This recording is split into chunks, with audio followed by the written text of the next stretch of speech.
Dawson is a multiple world record holder. He is an extreme adventure athlete, a former investment banker. He is a speaker and author. His newest book is Strength and Surrender. Welcome to the show, Dawson. I appreciate you having me on, man. Thank you very much. Yeah, excited Be to here. have you on. Tell us a little bit about your personal life, some more about your work, and why you're doing what you're doing.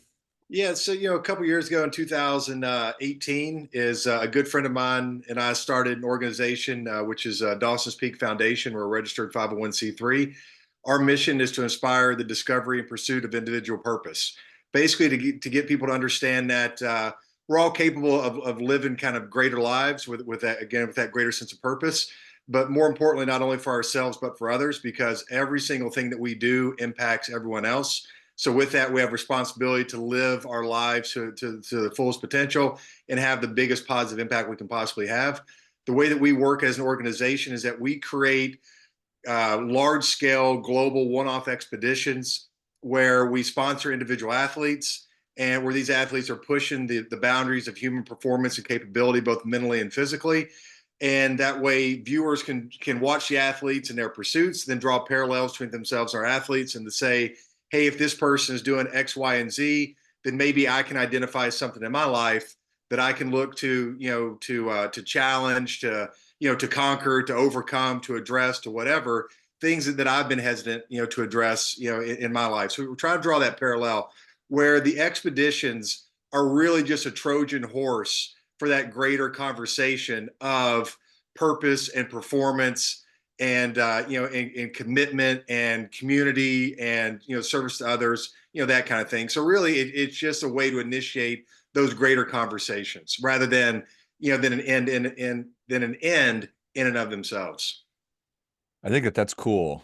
Um, I feel like that has the ability to maybe humanize it a little bit more instead of me reading about David Goggins and waking up super early and going for really long runs when I can Yeah. actually have more of a relationship with the athlete and just through your foundation.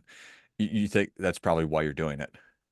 Exactly. Look, and this is not taken away from anything anybody's done because there's so many people doing so much cool stuff right now.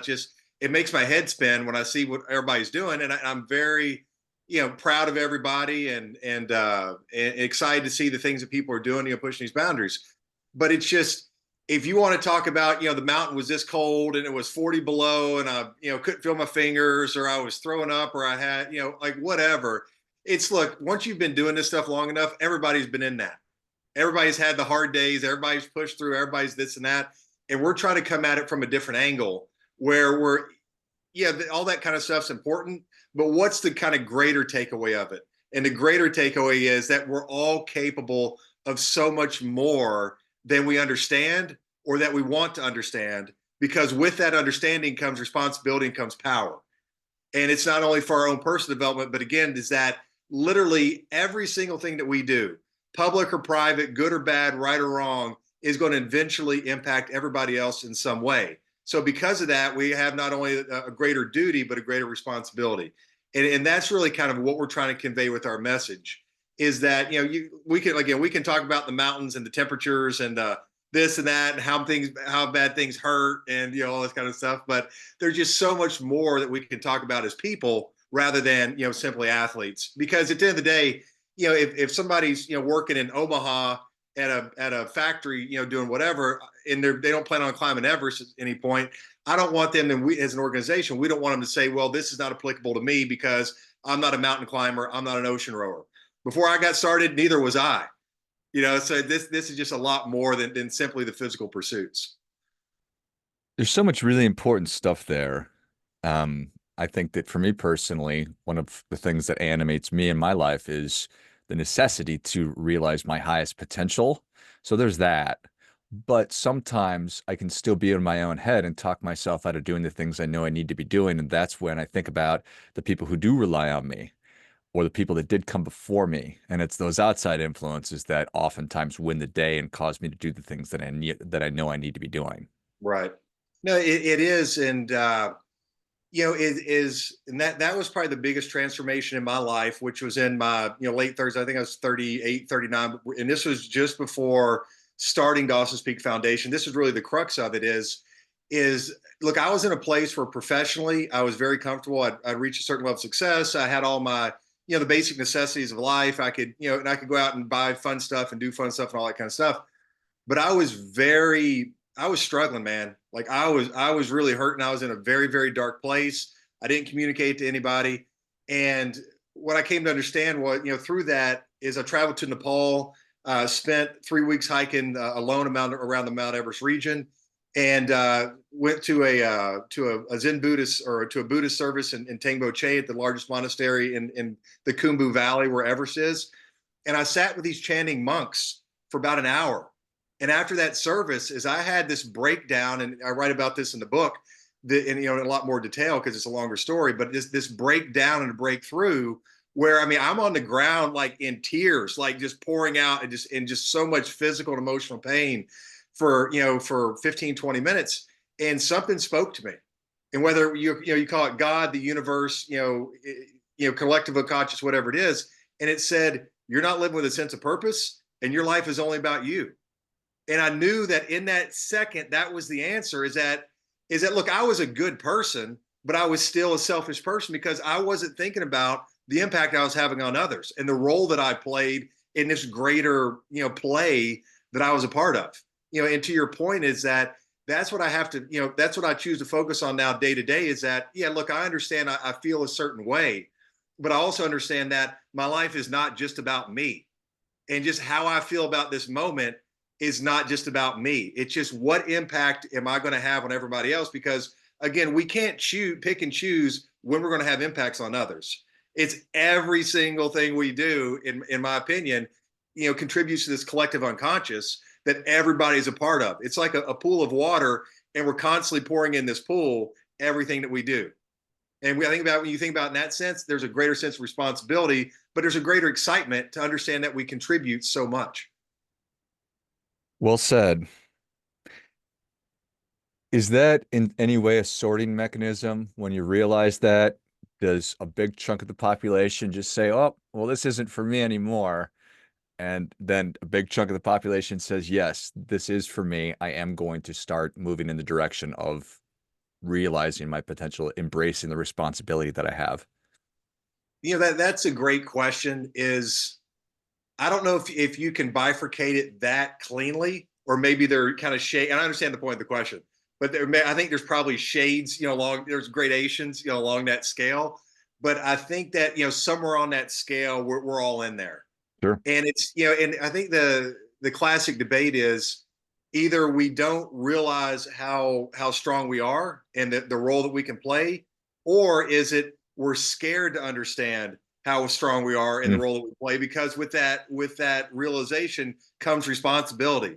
And when you have more power, you have more responsibility.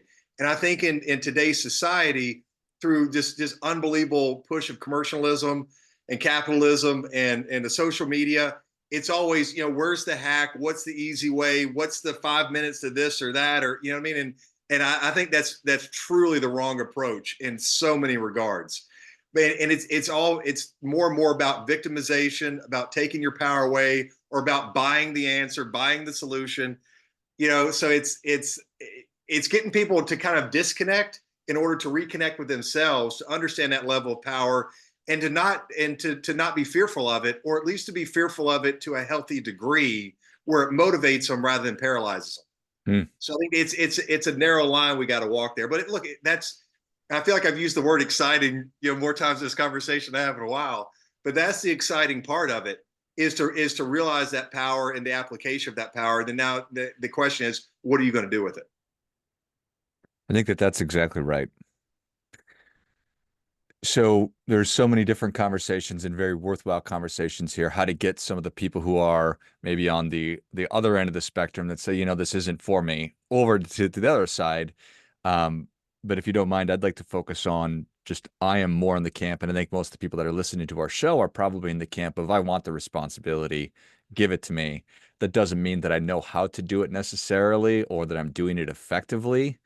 You talk about duty and capacity. I feel like that probably plays into this. It is, and that's it's there. I'm very big on these little sayings or idioms or just like little things you can kind of have in your pocket to pull out when you need it. And duty and capacity is one that we really use a lot with Dawson's Peak Foundation, and the importance of understanding the difference between the two. And that goes from being self-centered to service-centered.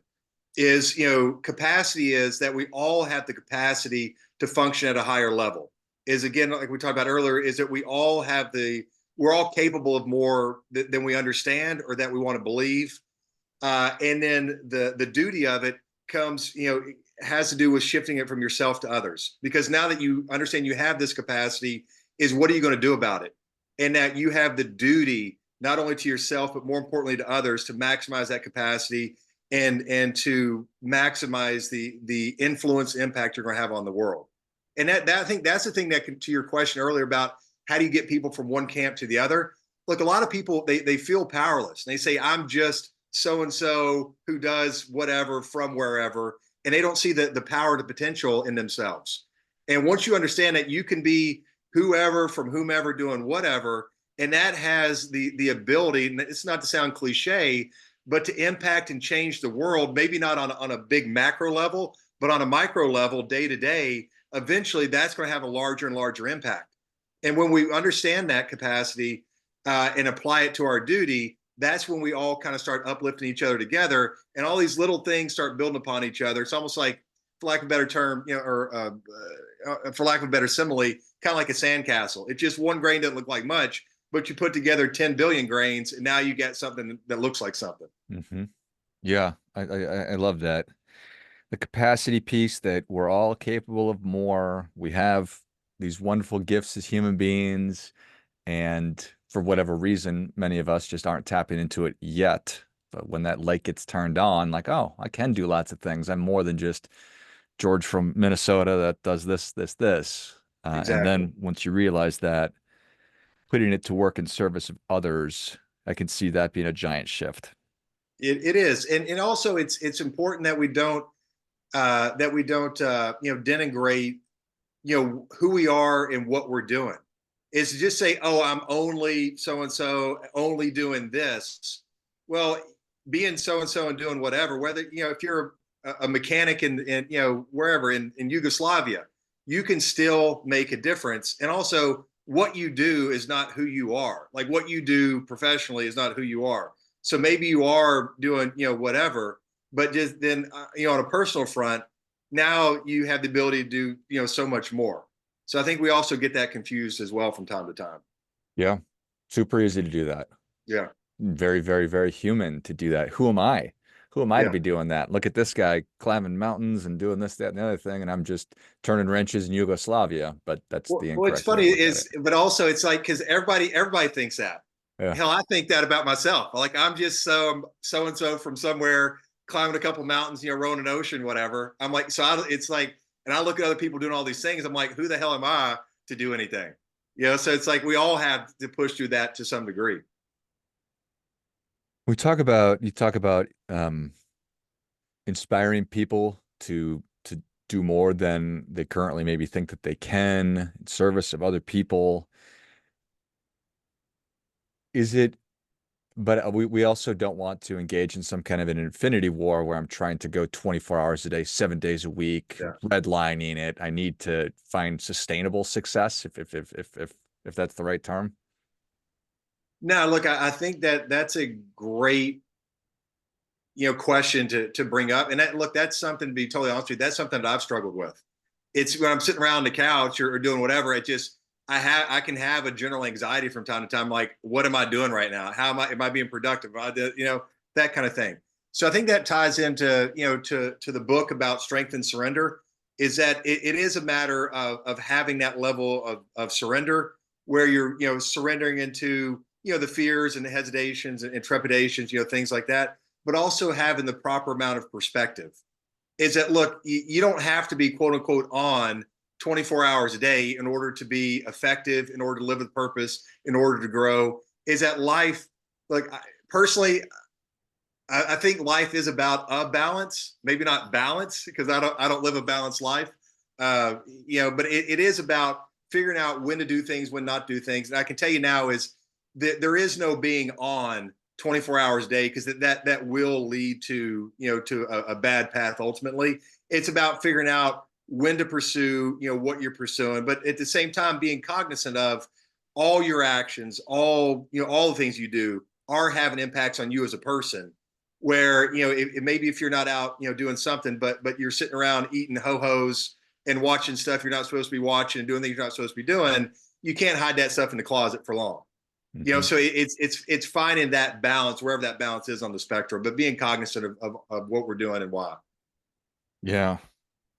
Maybe just a couple ho-hos, not the entire box. Toss Hey, on it. a cheat day, I would say about 3 pounds of them. So Okay, nice. don't get me wrong. So I've been thinking lately, just you're putting things in containers and having containers available for things. So when it is time to, it's my cheat day, so I can go all in or honor that as well. I don't Right. need to be always pursuing personal development or whatever. And if it's at the end of the day, I'm not working anymore and I'm not doing about this anymore. It's just family time. So just telling people to be more sustainable is a tricky thing if I don't know really how to do that. Don't feel the need to be, if you're going to be on and off, on and on and off, is I think that's going to create, and that's going to lead to burnout. So it's don't feel the need to be on and off. Just be consistent with what you're doing and why you're doing it. But then understand there are different levels to it. Look, to be totally honest, yesterday I had a cheat day. So I sat around, I ate 7,000 calories of anything that I wanted after my workout, for a certain period of time. And I put on like 6 pounds. And that was actually a small cheat day for me. I can normally put on 8 to 10 pounds in a cheat day, and that's easy to do. But I was able to do that because of what I did leading up to it. And then when it was time to stop, I stopped and got back on where I was going to go. And it all plays a role together. But don't feel the need to be this on and off, because I've tried that stuff in the past, and for me, it's exhausting. It's like, oh, now I got to be on. Now I can be off. It's just be consistent. But just understand when there's times to perform, when there's times to recover. I think maybe that's a better way of looking at it. Yeah, I appreciate that. So with the foundation and the different athletes that you're supporting, sponsoring, whatever the term is, talk me through how that actually works and how I could participate just as a um whatever the term for that is too. Yeah, no, like, I appreciate you asking that. It's that, so our current project is Project 7 for Soldiers, where I'm attempting to set 7 world records. Originally we were trying to get this done in 12 months. So we kicked it off on May 23rd, 2021, and where I was going to climb the highest peak on each continent, ski to the North Pole and the South Pole, row a boat across the Atlantic Ocean, trek solo unsupported across the Mojave Desert and Death Valley, and then fly a plane around the world. Yeah. So, everything was going great until Russia, Ukraine. And because of that, North Pole got canceled. And because of that, the flight around the world got canceled. And every year since then, the North Pole has gotten canceled and the flight has gotten prohibitively expensive. So we've been kind of stuck in this quagmire of trying to finish up 7 for Soldiers, which hopefully we'll finish up in April of 2025. And then once we have that, we'll identify some bigger projects, newer projects that we're working on, bring in some more athletes. Because for this first project is I was going to be the guinea pig, where I was going to put my money where my mouth was. I'd be the first person to do it, things like that. So after that, we'll figure out some new athletes, new projects, different things like that. But I'll also be undertaking my own personal expeditions that you can follow along with. It's the easiest thing to get involved is just to go to at Dawson's Peak on Instagram, or dawsonspeak.com. And that's my personal website. That links to the charity website as well. And something very important to talk about with 7 for Soldiers, and hence the title, is that we're working with 2 great veteran organizations on this project. So the 2 of the highest rated veteran organizations in the country, which is Hope for the Warriors and Gary Sinise Foundation. So they're receiving 100% of the net proceeds that we raised during this project. So since we got kicked off in 2021, is I haven't made a penny on it. My organization hasn't made any money. So literally 100% of net proceeds benefit those groups. So you can get involved, donate, share, all that kind of stuff on dawsonspeak.com, where it links to the charity site. Nice. Those seven things that you rattled off so quickly, which one did you have the most trepidation about?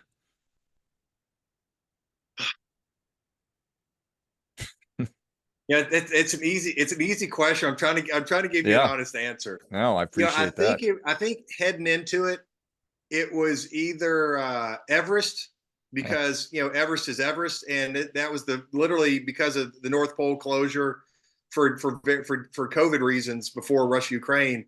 We were going to kick off with Everest, and that was my first time climbing an 8,000-meter mountain. Obviously, Everest is Everest. You don't know how your body's performing at altitude, so there was that. But also, I think the ocean row was, where I rode across the Atlantic Ocean, was tough, because that was going to be coming. That was going to be the ninth expedition, and even to just to get to that place, having been successful, 100% successful, was going to be a borderline miracle. And the plan was, if I could just get there, then just put my head down, shut up, row until I hit land or until the boat sunk, and just kind of deal with it. So I think those are kind of the two that stuck out in my mind the most. yeah, that's fascinating. It's what is, I don't even know if it's the right question or not. What's harder, the physical challenge or the mental challenge of rowing across the ocean, do you think? Look, I can tell you without even having to think about it, it's the mental side of this is so much more difficult than the physical. Hmm. And probably like yourself and like a lot of people that are listening to this, is we've all gone through a lot of physical difficulties in our lives, and had big workouts or pain, or whatever. But it's and going into it, is I thought it was going to be the physical elements, like, oh, if I can just get this mountain and that mountain, and it's going to be 30 below zero, and I might lose a finger, or I might break whatever, or just can't sleep for 3 days, and none of that stuff just pales in comparison with the psychological elements. And it's this, it's like we talked about earlier about being on and off, is that, look, we've been pursuing this since August 1st, 2018 is when it first got started. It's gotten delayed because of COVID, Russia, Ukraine, and to find a way to continue to push forward literally for years and years and years without having a break, and training for 20, 25 hours a week, and trying to create an organization, and raise sponsorship and raise awareness. And it's all this stuff, is that the physical elements have been the easiest side, of all this. But that's what everybody wants to talk about, because I get it. That's the fun stuff. But the psychological elements of finding a way to keep going, of still having an excitement about it, and still having, the proper outlook, and how do you push the organization forward? How can we continue to make changes, and impact, Gary Sneed's Foundation, Hope for the Warriors? That has been by far the most difficult element, of all this. Yeah, if all you had to do was row the boat, that'd be easy. If I could just be left alone to climb 26,000 feet, my life would be so much easier. Piece of You know? cake. It's Yeah. Yeah, it's getting up and doing it every day and wondering what's going to happen next and everything else. I totally get it, Dawson. Awesome. Yep. Well, I appreciate everything that you're doing. I appreciate you picking the thoughts and rowing the boat and climbing the mountains and helping people to realize their capacity is so much greater than they currently think that it is. And once they realize that, then put it into work and fulfilling their duty to the other people on the planet and having a real and lasting impact. And we can all do that. So I love it. Uh, Tell us again where people can learn more about you and where can they get their copy of Strength and Surrender.